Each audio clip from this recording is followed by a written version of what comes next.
1, 2, 3. Welcome to South Sudan.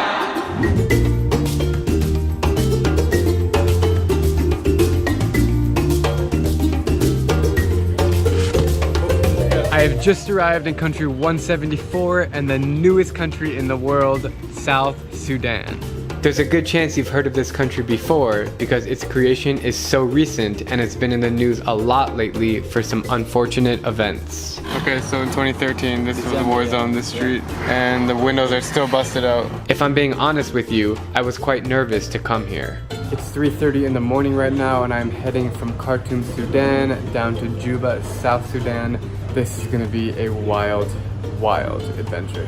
After spending 48 hours in the capital of Juba and surrounding areas, I can say that the feels on the streets are somewhat as I expected, but the culture is shockingly different than its northern counterpart. The biggest ethnic group in this country of 13 million is called the Dinka tribe. They have beautiful homogeneous features, very tall, skinny, and dark.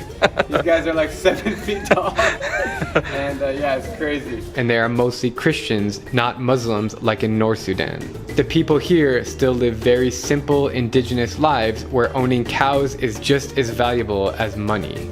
Also, in contrast to northern Sudan, the nature here is green and lush with mountains, valleys, and of course, the stunning Nile River.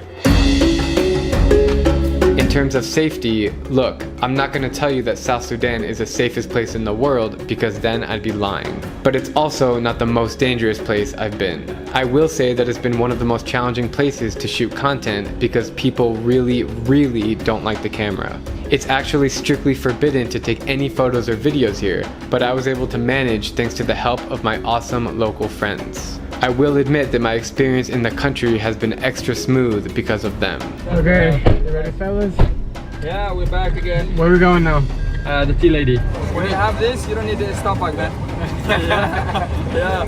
This is local South Sudanese coffee, the best coffee. Make you like fly. Yeah, a lot of power. A little bit spicy, but it's ginger, man. Yeah. South Sudan is the world's youngest country. Yes, sir. But it's growing day by day and extending. Yeah.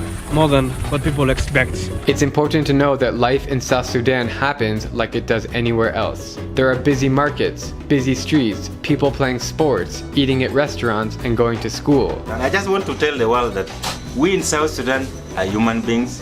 We wake up in the morning, we have breakfast, we go to work, and we do any other things that people in any other countries do. I'm pleasantly surprised to see how many people speak English fluently, and they have all welcomed me here with big smiles. It's my pleasure to see you, and I'm very happy to have you in South Sudan.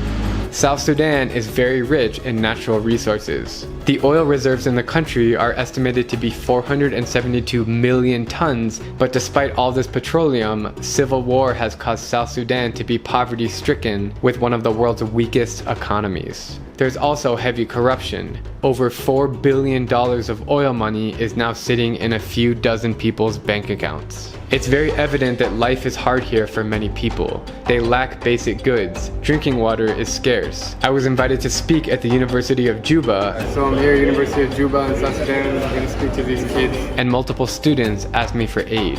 So we are students of communication and we're in the need of equipment.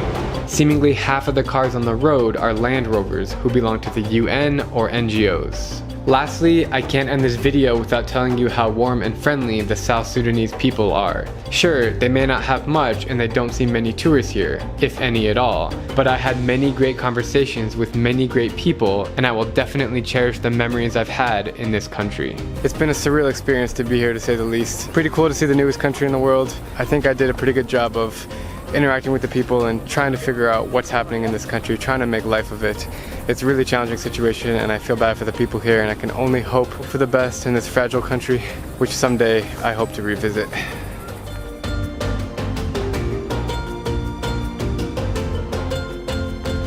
Come and visit. It's the best place to visit. And if you want to see what people have not seen in years, it is in South Sudan that you can see better places. This is the beginning of humanity in South Sudan. I'm Drabinsky, and if you like my travel videos, please click subscribe and join me as I plan to visit every country in the world.